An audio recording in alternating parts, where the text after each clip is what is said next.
I think I got my cue. Hi, friends. Thanks for joining us today. I'm Chris Woolery, and I'm the Residential Energy Coordinator for the Mountain Association. The Mountain Association is a CDFI, a community development financial institution that invests in people and places in Eastern Kentucky to advance a just transition to a new economy that is more diverse, sustainable, equitable, and resilient.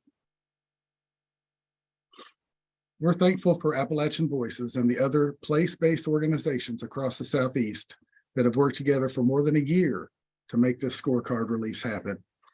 That includes the Partnership for Southern Equity, Energy Alabama, Mississippi One Voice, Kentuckians for the Commonwealth, and the Rural Power Coalition. Thanks to all of you. I'm really excited to be here today because rural electric co-ops are near and dear to my heart. I've been a member owner of Bluegrass Energy multiple times in my life and look forward to the day I get to be a member owner again. I've also worked with 6 rural electric co-ops in Eastern Kentucky for over a decade on How Smart Kentucky, an inclusive utility investment program that empowers member owners to access energy upgrades and reduce their bills without credit checks or down payments. Thankful for the co-ops partnering on that. So this work is really important to me, right? Because we Kentuckians are facing an unnerving cycle of skyrocketing electric bills and extreme weather events. So we're asking our utilities to help us respond.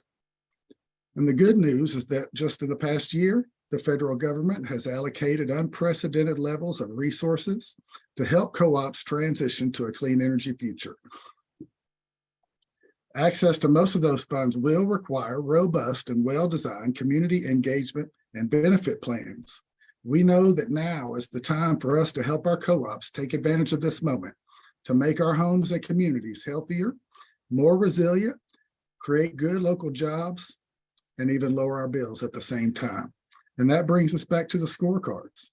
These scorecards are designed and intended to support member owners across the Southeast to engage with their local utilities, to speed the transition to affordable and clean energy. By rating the performance of the co-ops in relevant areas, this tool can provide member owners and co-op management a roadmap for reform. And so I just want to run through a brief history of co-ops. And is the slide up? Let me make sure. Yes, thank you.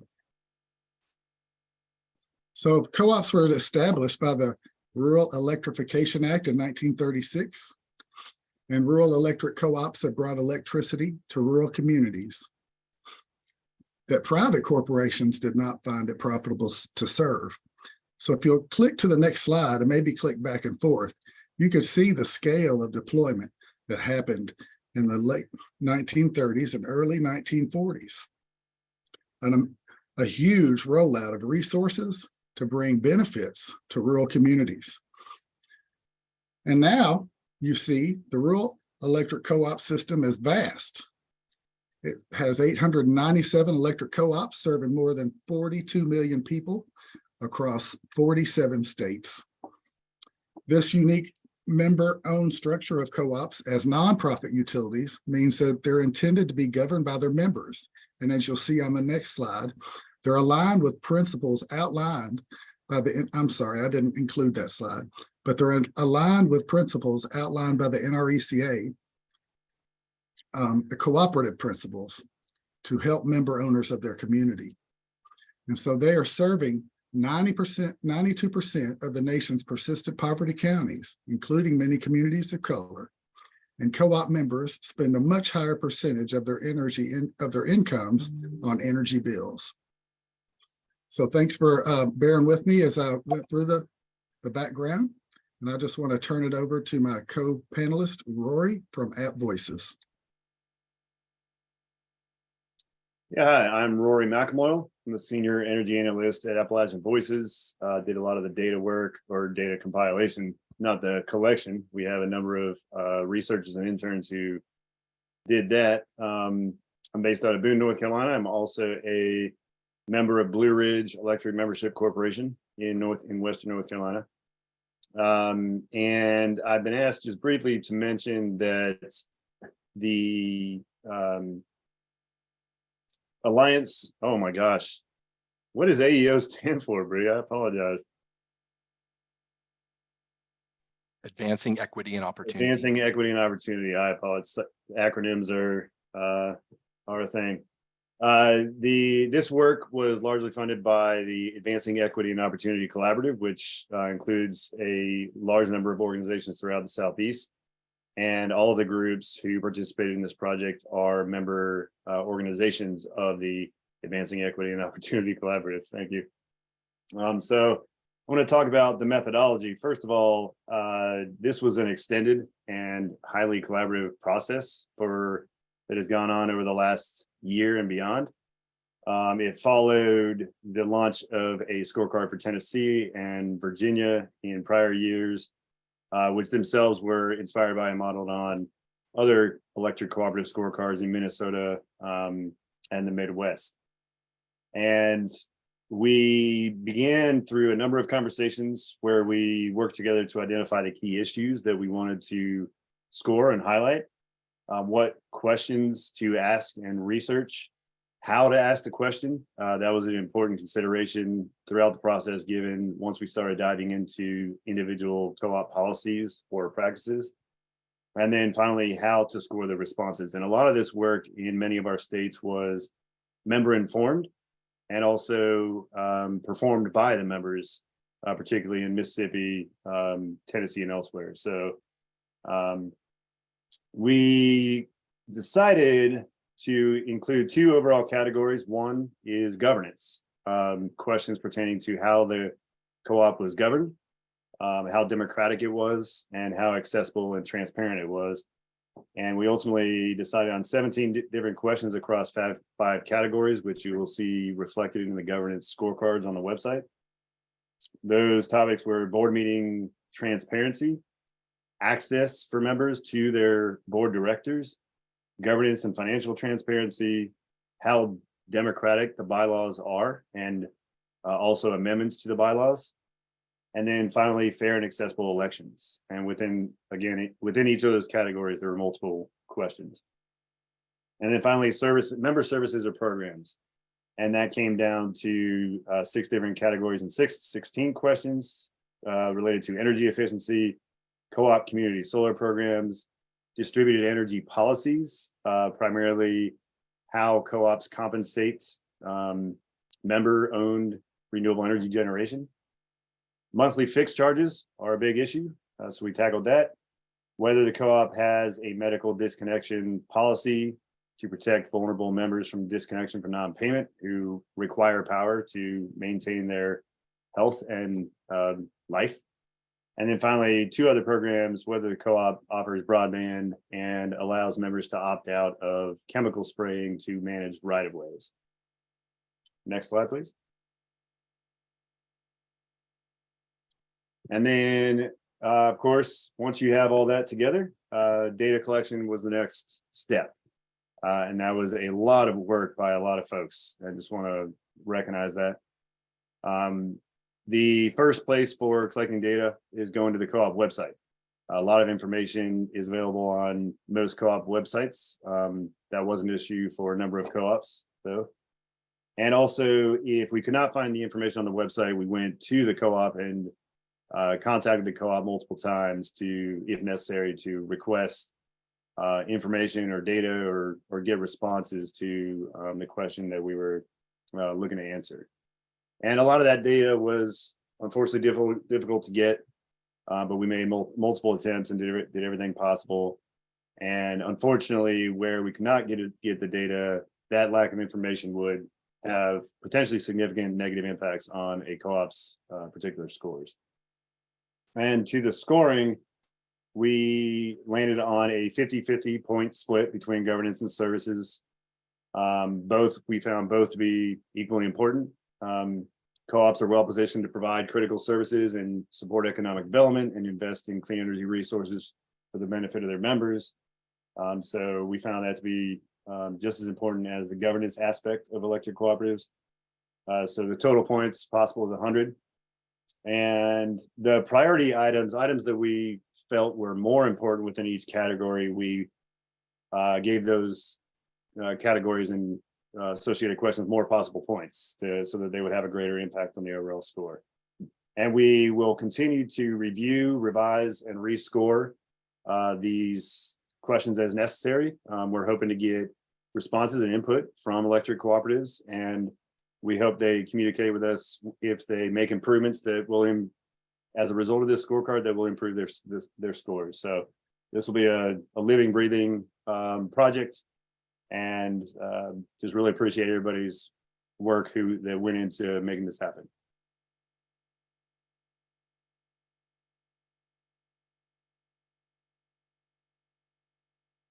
Thanks, Rory. I believe I am up next. My name is Matt Wasson. I'm the Director of Programs at Appalachian Voices.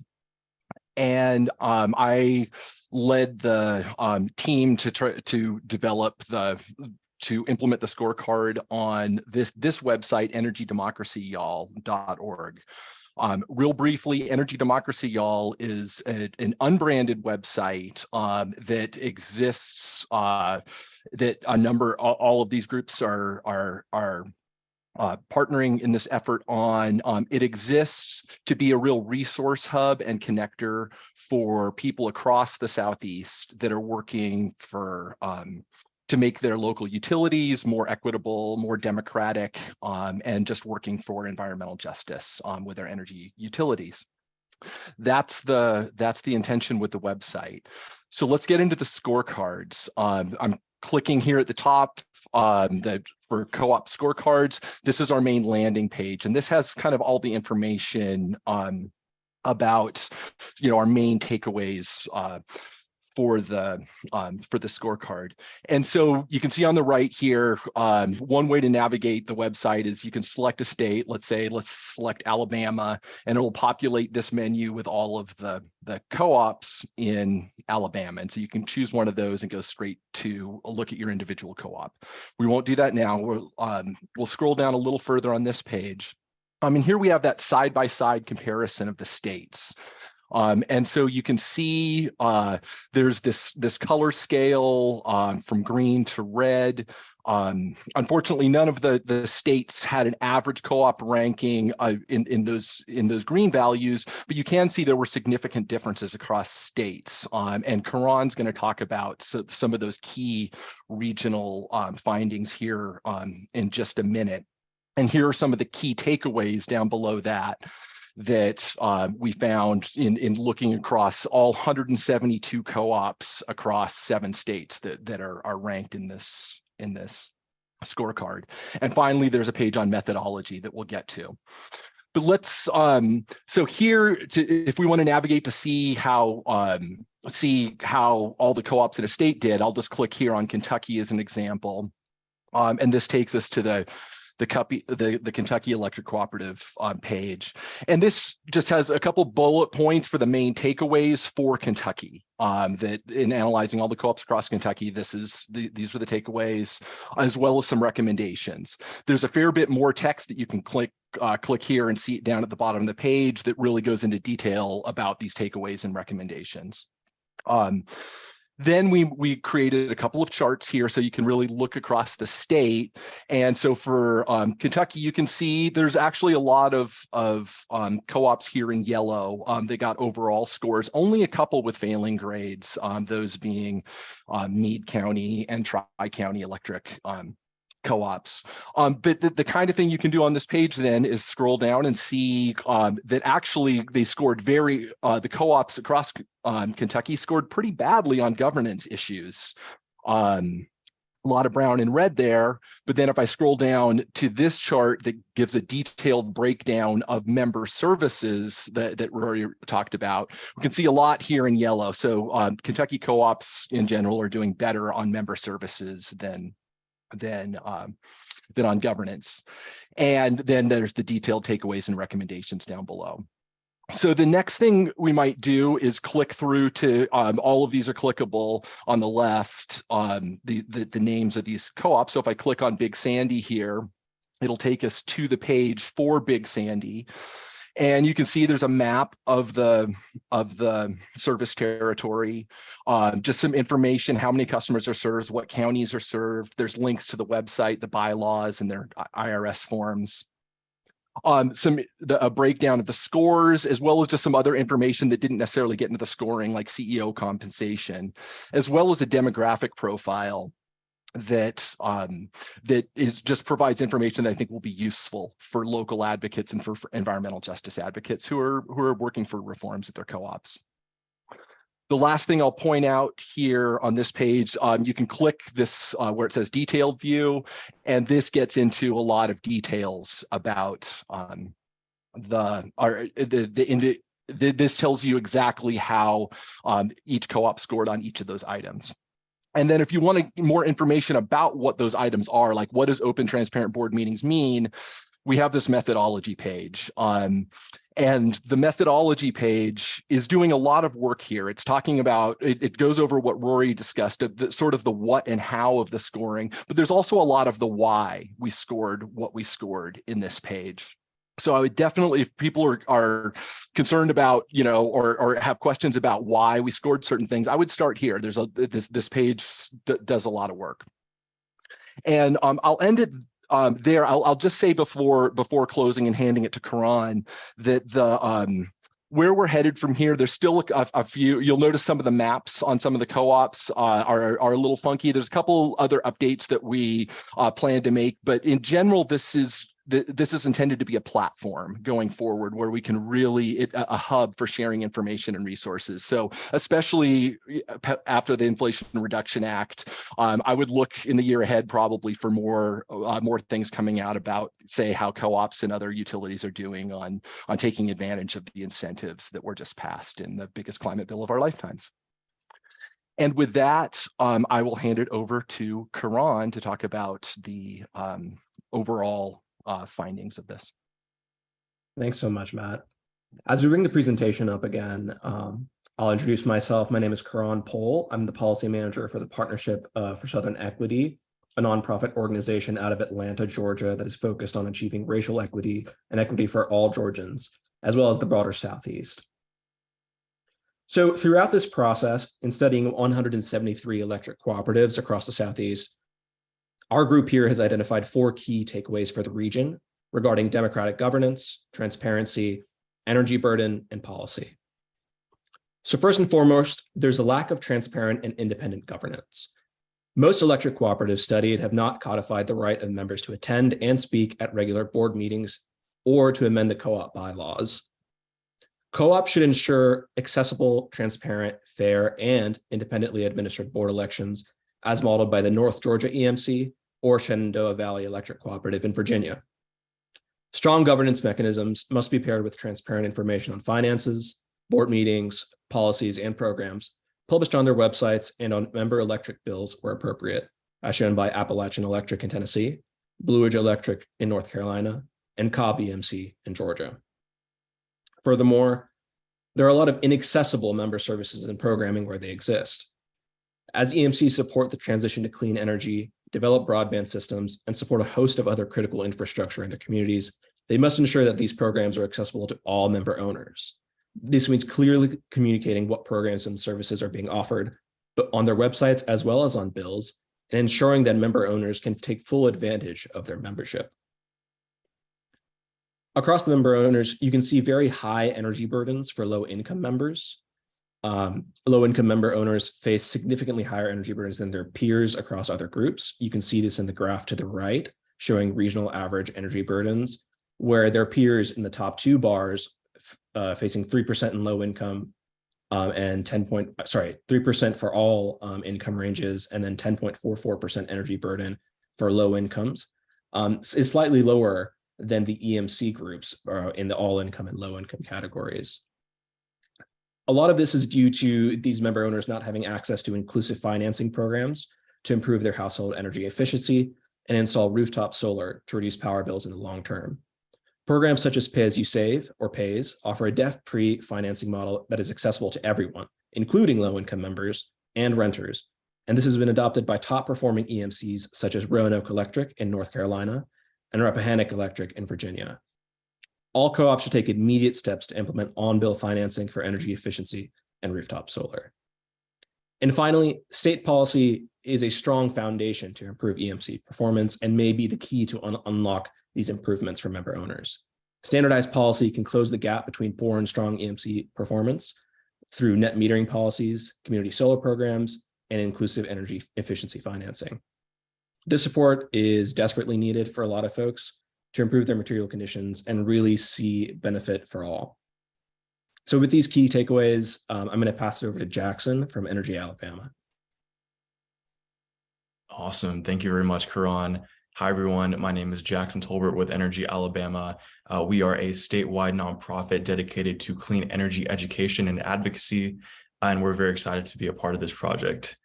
So starting off with the big picture for Alabama, in our examination of the state's 22 cooperatives, we discovered that our co-ops have the most overall average scores of any state in this project. They averaged only 18.4 out of a possible 100 total points. So unfortunately, Alabama is the only state to receive a failing grade on its scorecard. In terms of governance, co-ops averaged only 12.1 points out of a possible 50. The majority of Alabama co-ops do not make board meetings, documents, or directors accessible to members, and 1 out of every 3 co-ops does not post their bylaws or financial documents on their website. So many points in this category were lost simply because this critical information was not made available. For services, Alabama co-ops averaged only 6.2 out of 50 total points due to a nearly universal lack of community solar across the state, a lack of member disconnection protection, and the highest average fixed fees of any scored state in this project. So taking all of this into consideration, we advise co-ops to update their websites as soon as possible to include important governance information such as bylaws, 990s, board meeting times and locations, and direct contact information. To avoid falling significantly behind the rest of the country's co-ops, Alabama co-ops should begin developing community solar programs as soon as possible, and co-ops should use the $9.7 billion from the Inflation Reduction Act in 2023 to make their electric systems more resilient, reliable, and affordable in the long run. So while Alabama's low scores show most electric cooperatives in the state have a very long way to go in terms of governance and services, they also present a very clear opportunity for positive change if the right steps are taken quickly. So I'll pass it back to Karan for Georgia. Thanks, guys. So Georgia has a similar opportunity to really develop equitable programming across the state. Now, Georgia EMCs do really valuable work providing power, broadband, and many other critical services to their member owners, but these benefits do not serve residents equitably, similar to the regional takeaways before. If you look to the graph in the bottom left, you can see the disparity between all income and low income populations in EMC jurisdictions, and that energy burden ratio is nearly 4. So that means there are 4 times as many or 4 times as much energy burden for low income member owners. So EMCs across the state should continue to develop services and programs that provide support for low income and vulnerable customers while ensuring that these services are transparently advertised online. Easy access to medical necessity disconnect support, low income customer subsidies, and clear communication of these services on EMC websites will ensure that all member owners can take full advantage of these cooperatives' benefits and continue to lower their burden in the long term. I'll pass it over to Kathy for Kentucky.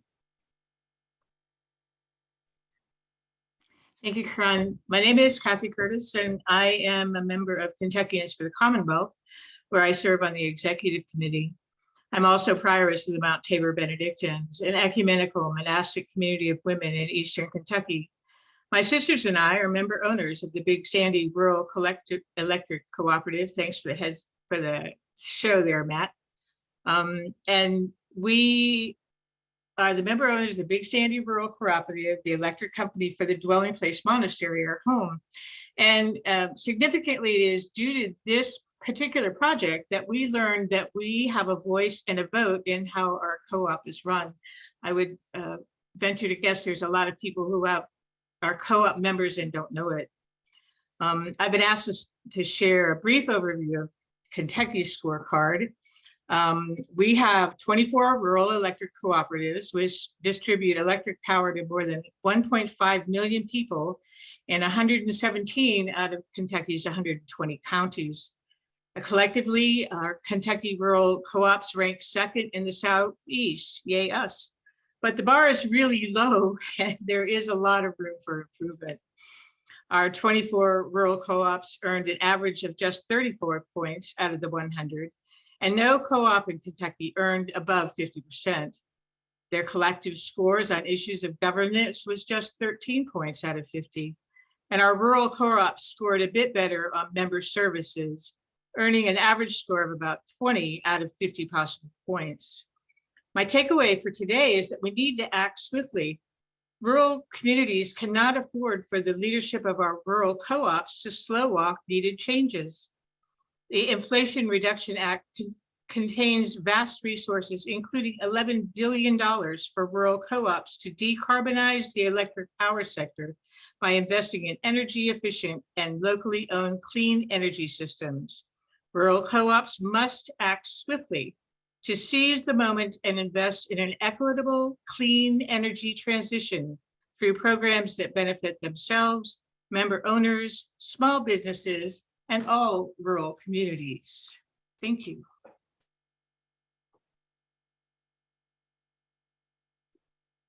Thanks, Kathy. We're going to bring it to Catherine next.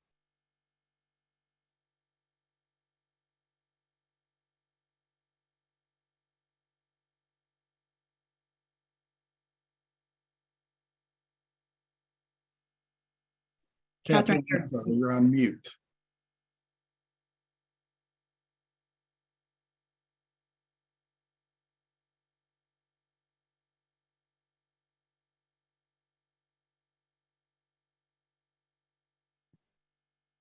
You're still muted, Catherine.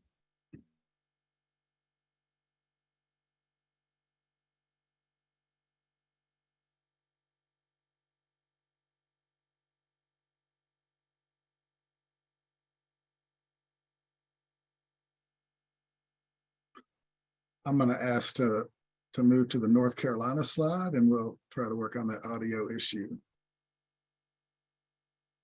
Great. I'm ready. Oh, Catherine. Awesome. I do apologize. It seemed as if my computer was freezing. I do apologize for that. Hello, everyone. I am Catherine Robinson for One Voice, an organization based off in Mississippi. Our main primary goal is to make sure that we're advocating for communities that have been silenced and do not have the advantage to speak for themselves. Overall, based on our findings, Mississippi Co-op scored the second lowest within all of the 7 Southeastern cooperatives. No one scored over 50%. Based off all our findings, there is no democratic control when it comes to the electric cooperatives in Mississippi. They have a lack of democratic controls, and members have been separated from their rights and have not been allowed to speak on policy reforms or attend monthly board meetings. Overall, in good terms, they do have a good medical awareness, providing protection against disconnection for for members that need electric services due to having medical and other emergency purposes. So some of our takeaways also include a strong election process. Mississippi Co-ops do not follow the recommendations for the National Rural Electric Cooperative Association. And so for our recommendation, we do believe that Mississippi has the courage to educate their member owners and making sure that they implement edible programs for members to have efficient energy and also accelerate their community solar.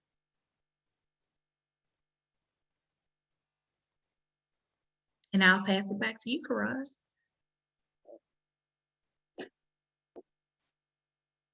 And go and go to, I'll just jump in. This is Rory again from Appalachian Voices.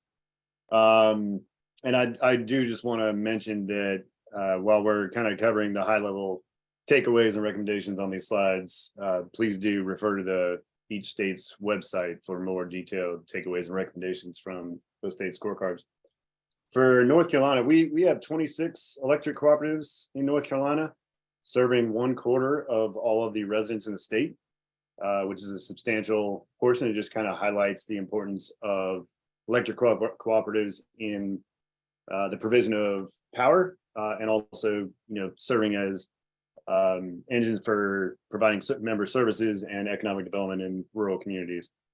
In North Carolina, overall co-ops did score poorly on both categories, resulting in an average overall score of only 24 out of 100, which was third lowest in the region. They are doing fairly well on energy efficiency programs. A lot of co-ops in the state offer energy efficiency loan programs through a state credit union. But when it comes to solar programs and policies, co-ops tend to implement rates and other policies or develop community solar programs that don't make solar accessible or beneficial for their members. We also have the second highest monthly average fixed charges in the region, which impedes a household's ability to control their energy costs. And the co-ops in the state are doing very little to help low-income members lower their energy costs and reduce their energy burdens, which is a significant issue across the state. On governance, the key issue here is that the large majority of co-ops don't allow members to attend or speak at board meetings. And that is probably the biggest barrier to democratic participation and governance in the state, which is important in North Carolina, given that the state has taken a position that co-ops are governed by their members. And so the state does not legislate or regulate any activities by electric cooperatives. Do want to lift up the Lumbee River Electric Membership Corporation, which has a lot of representatives of the Lumbee River tribe, or at least a few representatives of the Lumbee River tribe on their board, is scored by far the highest for governance of all the co-ops in the state. And as everyone else has, I'll just finish by lifting up that the Inflation Reduction Act is the newest federal bill and provides a lot of resources for co-ops and co-op members related to clean energy and energy efficiency. But there have been for years programs through the U.S. Department of Agriculture that co-ops could have leveraged and unfortunately did not. So we're really hoping that co-ops not only leverage those and tap into those new federal resources directly, but also serve as a resource for their members to be able to do the same. There's a lot on the residential side for both distributed generation and energy efficiency with bonus or extra funding for low income households. And we hope that co-ops will serve as a resource, market those programs, and provide support for their members to be able to benefit from those new investments. So I will stop there. Thank you. All right, and now we're on to Tennessee. Hi, folks. My name's Bree Nisley. I'm the Tennessee campaign manager for Appalachian Voices. Thank you all for being here today. You're going to see similar takeaways on my slide as you've seen for all of the other states. There's a lot of themes shared across the region in terms of where co-ops could do better and where they're doing well. Just a little context for y'all. In Tennessee, we scored 22 co-ops that provide electricity to about 71% of our landmass. That's like 2.5 million people. And I also want to lift up that when you look at the economic status map that the state of Tennessee puts together, most of the the counties that are economically distressed in our state get their electricity from rural electric cooperatives. So they're reaching a lot of low income folks. Overall, Tennessee co-ops averaged about 28 total points with their scores. We didn't do the best of the state scored. We also didn't do the worst of the states scored. Co-ops did do a little bit better in Tennessee on governance than they did on programs and services. But it's important to note that only 4 co-ops in Tennessee actually make their board meetings open and provide information about where those board meetings are happening and what time that they're happening on their websites. And that's important because our co-ops are not regulated by our Public Utilities Commission. They're also not subject to sunshine laws. So if you're a member owner and you can't go to your board meeting and you can't see minutes and notes from the board meeting, there's a real lack of accountability that happens. How can the board of directors who are elected be accountable to their member owners if no one knows what's going on in meetings? So just pointing that out. The highest scoring co-op for Tennessee was Powell Valley Electric Cooperative. That is a co-op where member owners have done a lot of organizing and working directly with the electric cooperative leadership for significant changes over the years. So one of our recommendations, which you will see on the website, is that, we think member owners in Tennessee should look at working with their cooperative leadership and working together with other member owners to push for changes at their co-op. And I'll also add that there is a lot of opportunity for member owners in Tennessee to make changes to their bylaws. In Tennessee, there were 8 co-ops where member owners could propose bylaw changes, and also where their vote is required to ratify that proposed amendment. There's another 10 co-ops that also allow member owners to propose changes to the bylaws, but the directors may need to vote on it. So there is some opportunity there to make changes in your bylaws if you want to see that happen. I do want to point out that on the member services front, we did the scorecard a couple years ago for Tennessee, and we've actually gone backwards on some of the services that are provided to member owners. We used to have 3 community solar programs at co-ops in Tennessee. Now there's only 2. There used to be a pay-as-you-save energy efficiency program. Now that program's done with, it's turned into a traditional loan program. But I will add that, as others have pointed out, state policy is really important for helping close that gap in making sure that co-ops are providing more services that will support low-income members or more programs. In Tennessee, there is a pretty big limitation because of the Tennessee Valley Authority. TVA doesn't allow net metering, and that really hurt Tennessee co-op scores. And so finally, I just want to touch on this IRA note. Everyone's talking about how there's funding in the IRA for co-ops to implement these programs. We know they can do it. In Tennessee, the Broadband Accessibility Act passed in 2017. It made it legal for electric co-ops to provide broadband. It also funded that endeavor. There were multiple funding installments, so co-ops had access to grants to do that. The IRA is sort of a similar structure. There is new funding. Now there's tax eligibility for co-ops so that they can get direct pay tax credits for solar. So, we think in states where these kind of broadband laws have passed and funding has happened and co-ops have responded, that shows us that they can also respond to this IRA funding availability.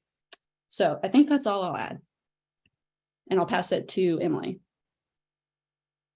All right, thanks everyone. Hi, y'all. My name is Emily Piantek. I'm the Energy Democracy Field Coordinator for Appalachian Voices, and I work on our Virginia team. So I'm excited to say that Virginia did have the highest score for our co-ops compared to other states. As you can see on the slide, Virginia scored on average 49 points, but that's out of 100. So there's still some room for improvement for what Virginia co-ops need to do. Just for a little background, we have 13 co-ops in Virginia, and one of those is Powell Valley Electric Cooperative, which also serves members in Tennessee, as you heard from Bree. But yeah, 13 co-ops here serving about 700,000 residential accounts. So that's quite a substantial number of folks in Virginia who are receiving their power from an electric co-op. And yeah, so I want to go a little bit into, what some of the reasons were for the higher scores of Virginia co-ops. I think it's worth pointing out that our highest scoring co-op, Rappahannock Electric, earned 65 points. And our lowest scoring co-op was Craig Botetourt Electric Co-op, which only earned 39. And as you can see, there's quite a range there. It's almost a range of almost 30 points. So just because Virginia's electric cooperatives did score the highest in the region, I do want to point out that they're not all receiving high scores. And so there's still some work to be done there. But they did score on average better, both on the governance and the member services side of things. So in terms of the governance, this is because all of the co-ops do post their bylaws online on their websites, and that was one of our criteria. That's just, a good practice so that members can go to those bylaws and see, what's going on with their co-op, what the policies are, how it's being governed, and so on. And so in addition to posting the bylaws online, some even go ahead and put the 990s online, so you can get a picture of what the financial status of the cooperative is as well. There's also some good practices around the members' ability to amend bylaws and change those bylaws. You heard a little bit about that from Bree already. And then most of our co-ops have good voting practices in board elections where boards of directors are not allowed to accumulate an unreasonable number of proxies. And so, that helps with democratic election of those boards of directors, and the directors, are there to represent the members. So it's good to see that we do have some democratic practices there at most co-ops, but again, not all. Unfortunately, however, on the governance side, there's very little transparency about those board meetings to members. Powell Valley Electric Cooperative is the only co-op in the state that does allow members to fully engage in board meetings to the point where they're able to attend the full board meeting. There's a public comment opportunity at those board meetings, and agendas and such are posted so that members know what to expect. And you heard Bree call out the work of member owners at Powell Valley and organizing to help make that happen. So yeah, that's made a huge difference in how Powell Valley scored on the governance side. And then in terms of member services, Virginia co-ops did generally pretty well here too. We had a couple of co-ops that have some type of energy efficiency financing, and one, Rappahannock Electric Cooperative, which Karan called out earlier, has actually developed an on-bill energy efficiency financing program. So this is that pay-as-you-save model that we've heard about a little bit already today. So it's been exciting to see that roll out, but again, that's just one co-op that has started that. We definitely would like to see more going in that direction. All co-ops, well, all 12 of our 13 co-ops actually offer retail rate net metering, and many offer broadband. There's also a state law that requires co-ops to delay disconnection of electric services for folks who have a medical condition. And so co-ops in Virginia scored well there. I think the big takeaway is that we have some state laws on the books that are pushing cooperatives to offer retail rate net metering, which is one of the reasons we have 12 of 13 co-ops offering that opportunity to their members, as well as to provide that disconnection delay for folks with a medical condition. And then we have other bills that enable the on-bill energy efficiency financing and the broadband opportunities that co-ops are pursuing. So you can see that there's this balance between state regulation and member owner governance. The State Corporation Commission doesn't heavily regulate electric cooperatives, and the legislature is generally pretty reluctant to regulate them through state law as well. So then that does, put a lot onto the co-ops themselves to make sure that they are, providing the range of services to their member owners that, we think that member owners deserve. And so kind of the flip side of that is just if those members need to be engaged in the governance of their co-ops. So I think one of the big takeaways for Virginia co-ops is to really take a hard look at the practices around board meetings and opportunities for members to engage there and make some reforms. But yeah, I think I will leave it there. I probably went over time. And I think I'll turn it back to you, Chris. Thanks, y'all. Thanks, Emily, and thanks, everyone. It's been so much of a blessing to be a part of this. I just want to thank you all again. Thanks to the amazing turnout, to the folks who have been here. We want to open up a space to answer any questions you may have, but I just want to briefly close it by saying, man, I wish I was a member owner right now. I'm a ratepayer. I have to pay my bills to an investor-owned utility. And as we see the biggest climate investments in the history of America, the co-op member owners get to ground their wants and needs in cooperative principles like open and voluntary membership, democratic member control, concern for community, and members' economic participation. That puts co-ops in a position that's stronger than investor-owned utilities when they have to access these resources. They have built-in mechanisms for the community engagement and the benefits plans that are going to be required for applications to these federal funding mechanisms. So we're excited to see those engagements happen, and we want to open up the floor to your questions and comments. I'm going to ask the AV Zoom team to step in and tell us how we can get people off mute or put questions in the chat. Sure thing. people can put questions in the little Q&A icon at the bottom of their screen if you want. Or you can come off mute by looking at the bottom of your screen, and there's a little microphone icon in the left-hand corner that you can unclick or click to unmute yourself. And then there's also the option of using the chat. So you'll see at the bottom of your screen the little chat button that you can click on, and if you feel like typing a question in there. So any way you feel comfortable engaging with the participants, please feel free to.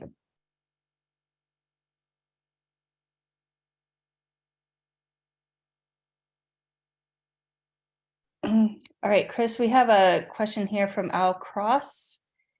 And it says, how long did the study take? How much did it cost? And who funded it at what levels? Thanks, Mr. Cross. I think I'm going to see if Rory can jump in with that answer. I actually do not know the funding. Bree might be better positioned to that one. But it took at least a year. And that does not include the time spent developing the prior scorecards that we use as the foundation for this. Does anybody know about the funding?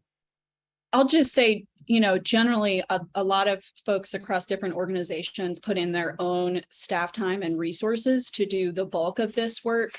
There was some funding provided by the Advancing Equity and Opportunity Collaborative, AEO, that funded some of our amazing interns who did incredible research. Just want to shout out Sarah and Jackson, who kicked butt on this project. I think that level of funding was small, though. It was around like 5,000 or 6,000, I think, maybe somewhere around there. Matt, I don't know if you have other totals that you want to bring in. Yeah, I actually don't know the answer to how, what the cost was. We could tally up staff time, like it was said, but there was other funding provided, through Rural Power Coalition, correct, Bree?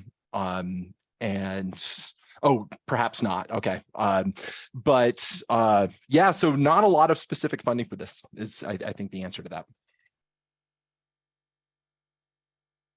I will say the website, we had already planned a website revamp that involved some funding, and we kind of tied the scorecard launch with the revamp of the website, but it wasn't necessarily specific to the scorecard project.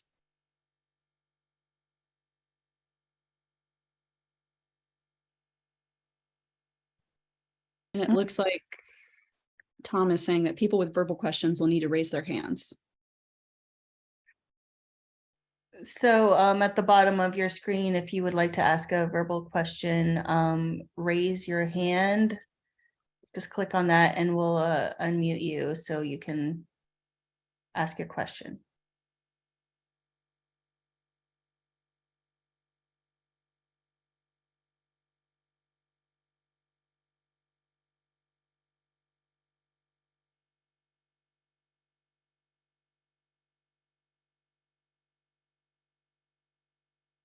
Well, not hearing any questions or seeing any in the Q&A, I'm going to take that as a compliment that we have done our job and hopefully relayed the information that you need.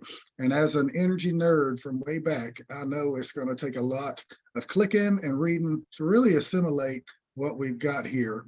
And we just look forward to engaging member owners, advocates, and the press as you digest the information. Don't hesitate to reach out to the folks on this call.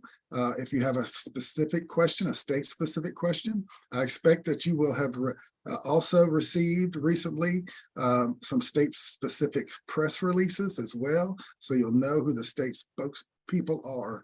And we look forward to doing that further engagement. We do have a couple new questions in the chat. Thanks for that. And I'll start with the first one. It looks like Al again. Is there a correlation between a co-op score and the share of low-income members?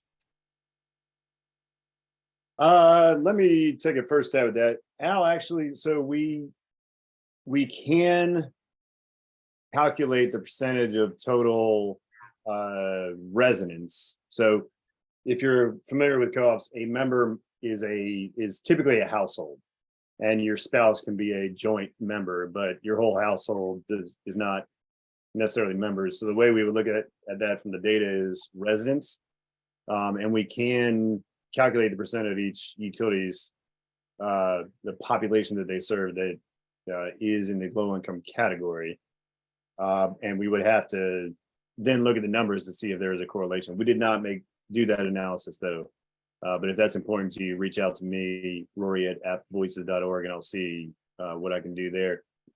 The other way that we could probably look at it more immediately is there a correlation between the energy burden of low income members, which we already have as a number, and the co-op scores. My guess is that there's probably going to be some areas where you do see some sort of correlation, other areas where you don't. And thanks, Roy. I'll just add that we didn't want to penalize, right, cooperatives for factors that they can't control, and they can only control one side of the energy burden calculation, and the other side being income. Yes, currently there's not a direct connection between the scores they received and their low income member base. And then Erica Flores asked, can someone speak to the beginning stage of this project? What knowledge and advice would you give to someone wanting to roll out scorecards in another region of the country? Thanks, Erica. I'm thinking that's Bree, since it started with the Tennessee, Bree and Rory, since it started with the Tennessee cooperative. Is that right? Yeah, maybe so. Do you want to try this first, Rory, and then I can fill in, or do you want me to take a go first?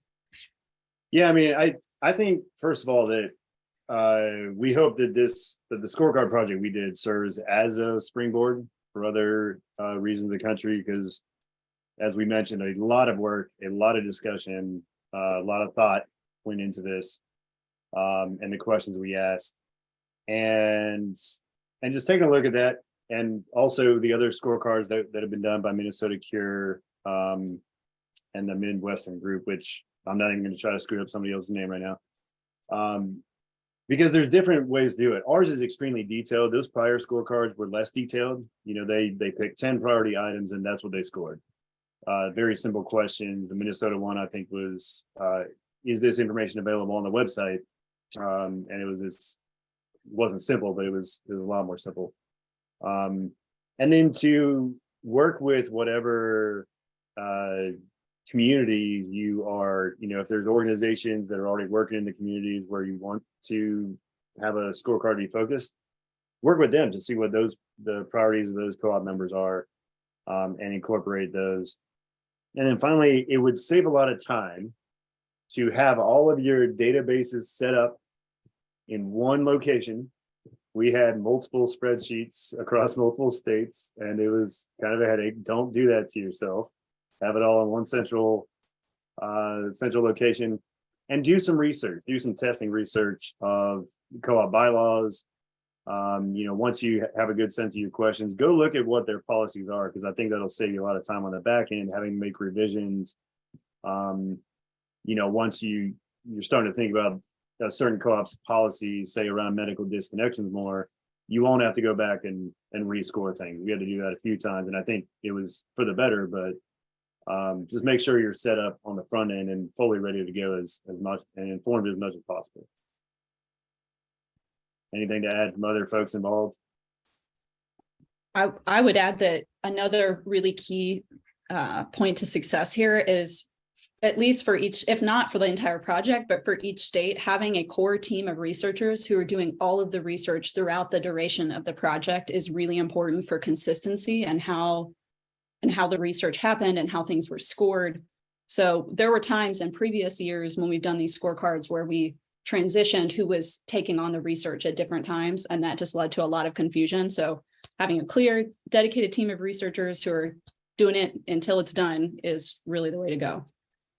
And I'll lift up what Catherine said, building relationships with the co-ops and within the co-ops. If you're communicating with the co-ops on the front end, it's probably going to be a lot easier to get responses to questions that you can't find on the website or in the bylaws. I think we could have done a lot better on this project with that, and hope to do that in the future as well. Now I'll open the floor to our research intern Sarah Lown too. So Sarah, if you have things to add, please speak up, or Emily, of course. I think y'all spoke very well as to just making sure, like, especially what you said, Rory, with keeping everything in one location and making sure that every state is researching the exact same questions. At the very beginning of when I joined, there were a few discrepancy in the way questions were phrased. And so just making sure that those questions were the same and research the same was really important.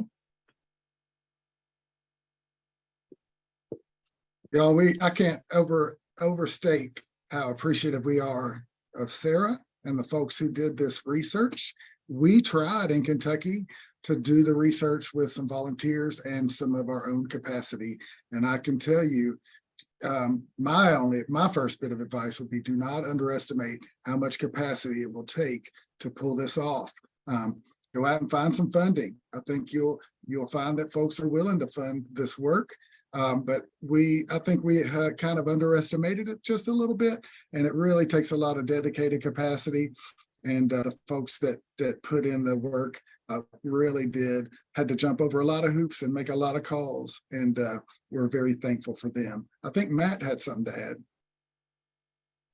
Nope, just hit the wrong button. Emily, did you have something to add?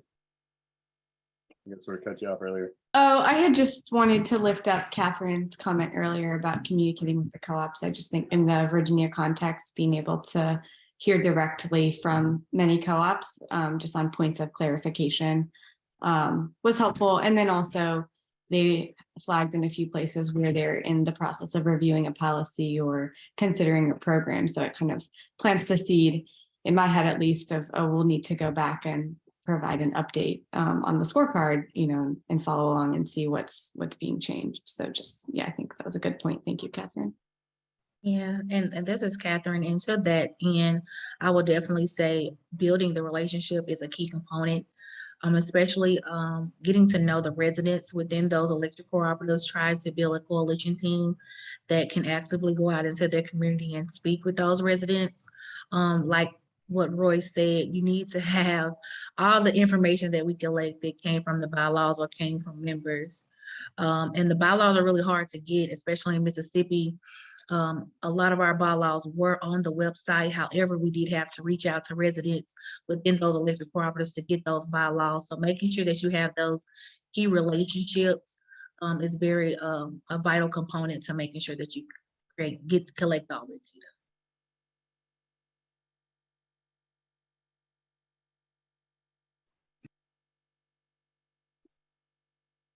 We had a question in the chat about how do the Southeastern co-ops compare across the nation to other regions? Does anybody want to take that?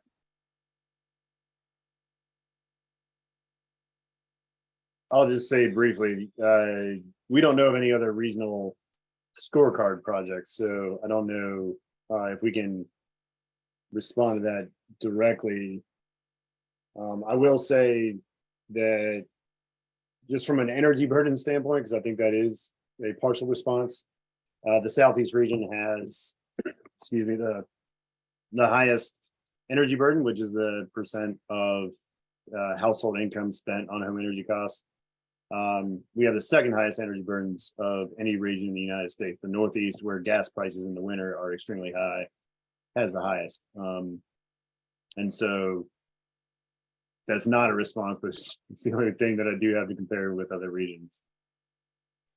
I'll add, though, that we do know of examples of co-ops kind of individually elsewhere that are, scoring a lot higher on some of these broad categories. For example, Pedernales Electric Cooperative in Texas, and I believe it's La Plata in Colorado, do get almost all 50 points on that governance category. I think I said member services earlier, but I meant governance. And that came to my attention when we were doing the original scorecard for the Virginia co-ops. Last year, we were looking for comparisons to determine whether some of our items are actually realistic, because that was a question that came up from the member owners. And so it was really we were able to go out there and look at other co-ops and rank them by the same items and then say, okay, yeah, there are co-ops doing this elsewhere. So there's some individual examples. It'd be great to see that on the member services side as well. We just didn't do that research. And the Pedernales example, just I think one last important point to lift up is Pedernales would not have gotten a good governance score, I think, a decade ago. There was a lot of corruption, a lot of financial problems, a lot of governance issues, and members got together and overthrew their board and took over the co-op and instituted the necessary reforms to make it the shining example for governance that it is today. And we did find a number of co-ops, and you'll, I think, see more information on our state co-op pages on the website, where clearly Powell Valley Electric in Northeast Tennessee, Southwest Virginia has had a lot of member involvement, and their scores reflect the reforms that came out of those members getting involved and participating in the governance of the co-op. Same with Rappahannock Electric in Virginia. So a lot of the co-ops that scored highest in our region are presumably because their members were involved in instituting reforms at the co-op. Thanks for that point, Rory. And unless we see another question in the next few moments, I think that's a great point on which to wrap things up, right? Our co-ops are leading in many cases. It was folks at co-ops that pioneered and implemented the pay-as-you-save program. And to Rory's point, we have some good shining examples. And in fact, in Kentucky, we see broadly the places where folks have engaged do track with higher scores. It's not a one-to-one correlation, but it is a pretty good tracking correlation. So again, we're offering up these tools. We're excited for folks to dig in. We welcome all your engagement and your questions, and we thank you for being here.